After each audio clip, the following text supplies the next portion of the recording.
in 6 areas. So Laura Doyle and I need to hook up at some point. The true answer to loneliness is having sufficient intimacy in all 6 areas, as explained by Laura Doyle. The false answer, the counterproductive answer, is addiction. Addiction, fanaticism, beauty fanaticism, football fanaticism, sports fanaticism, not the answer.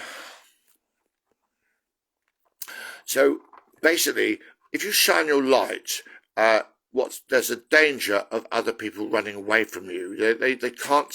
Your light shines on them and highlights things that they don't want to be highlighted, so they run away from you. So you lose popularity and you end up virtually on your own. And M. Scott Peck has written books his flagship book is called The Road Less Travelled. Now, I have travelled some roads so less travelled that I have travelled roads that nobody in the whole of history has ever travelled. In fact, somebody said to me the other day, Martin, you are a pioneer. And the first person to try to conquer Mount Everest was a pioneer, and the first person that succeeded as a pioneer. And somebody the other day, I felt chuffed really. Well, I felt known. When somebody described me as a pioneer, I felt known. But being a pioneer can be lonely because, like you said in the poem, Marion Williamson, when you shine your light, those people that feel exposed by the light run away from that light, so you lose popularity and you become alone.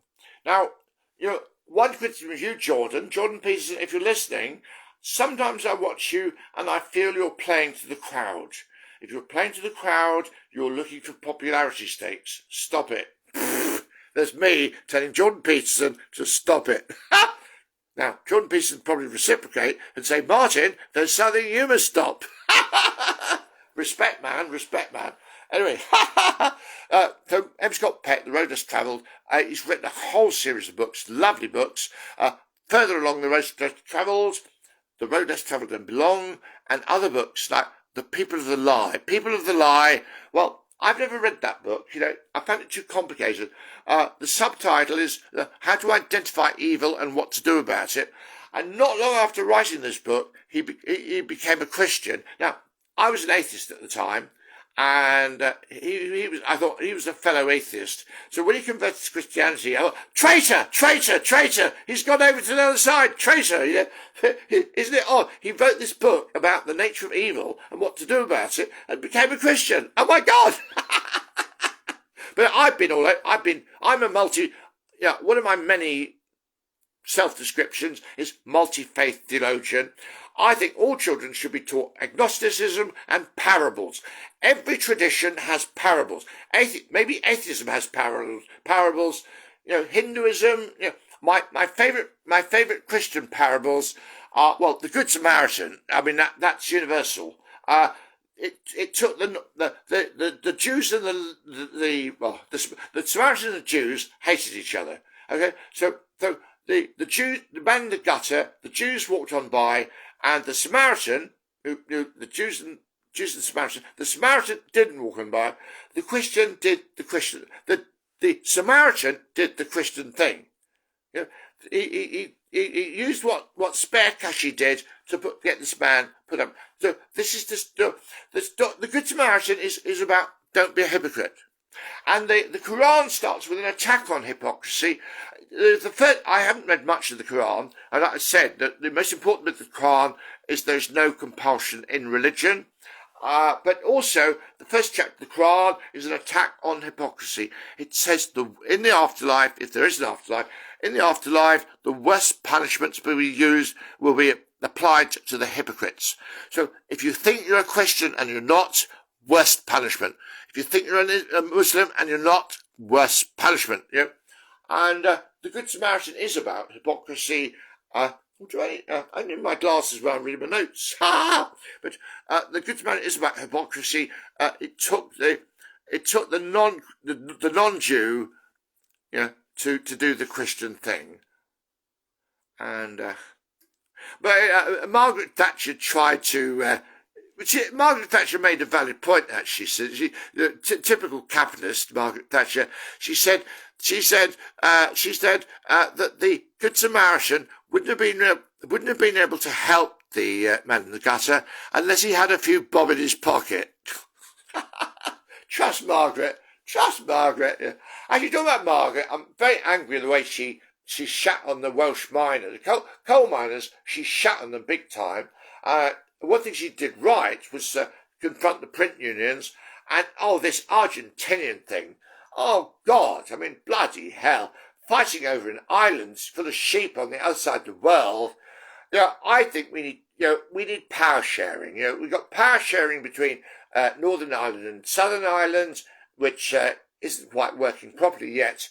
But why can't we have power sharing between the government and the Falklands? Give the Falklands its independence and have power sharing between the Falklands and Argentina. Whatever, a bit of politics just thrown in, not for the sake of it. I think it's relevant. I don't know how many pages we've done now. I've mentioned male toxicity.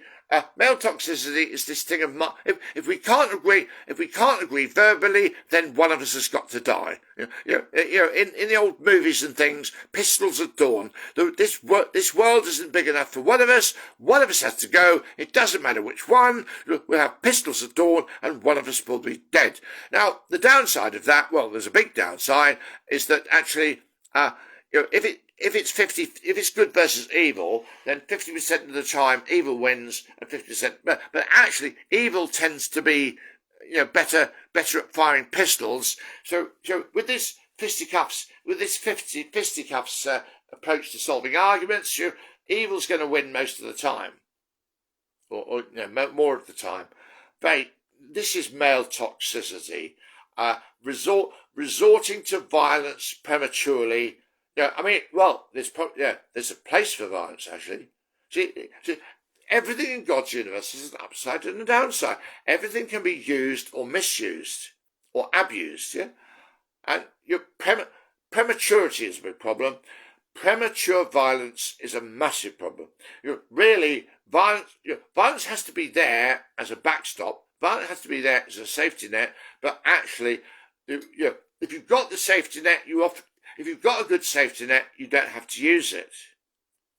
And General George Patton Jr. was known as an American general, I think, who had a reputation for winning wars with minimal casualties on both sides. And he did things like burning your bridges. If you burn your bridges, then you can't retreat. So you either have to be victorious or get wiped out. You can't retreat. And in winning wars with minimal casualties, that's a good idea. Back to the Marion Williamson poem, just in case I haven't finished. Do not hide your light for fear of making those around you feel uncomfortable, insecure, uncomfortable. And it goes on to say, in fact, this is very, very important and might make me cry.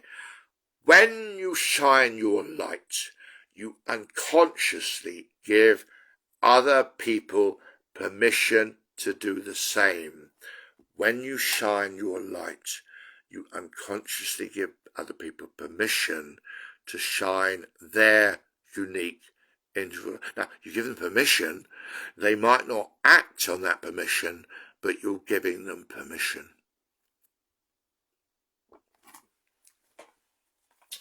Right, and I talked about male toxicity. Female toxicity is more complicated. I would label it as devious underhand evasion. Darling, we need to talk. Oh, no, we don't. You just want another argument. Fuck off. I'm not going to talk. We must talk. I don't want to talk. We must talk. I don't want to talk. I'd rather divorce you than talk. This is female toxicity. Now, I made that sound incredibly dramatic, didn't I? But actually, pistols at dawn is fucking dramatic. I mean, possibly, we must talk. I'm not going to talk. I mean, that's incredible. The female word for is women talk about being combative. They don't want to do complete. Please, can we avoid the combat? Yes, we can. We can avoid the combat.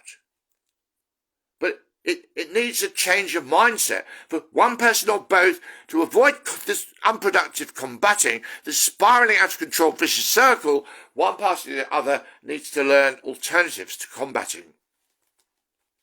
But, and I think I make female toxicity sound worse than male toxicity. I think each is a response to the other. Women fall into toxic ways because men have toxic ways, and vice versa. One feeds the other. And, and as an aside, this again sounds like I'm slagging off women. Women have a love affair with capitalism. Women like buying shit. I'm fucking hell. I'm sounding so misogynist. From a man's point of view, women buy shit. I call it femi-shit. Women buy femi-shit. It's not necessary. It might beautify things. It might make the environment look like, but it's not going to stave off Armageddon. Men want to stave off Armageddon. Women want to beautify everything. And men call this beautification. They call it I call it femi-shit. Look, stop wasting money on femi-shit. Oh my God, my haircut.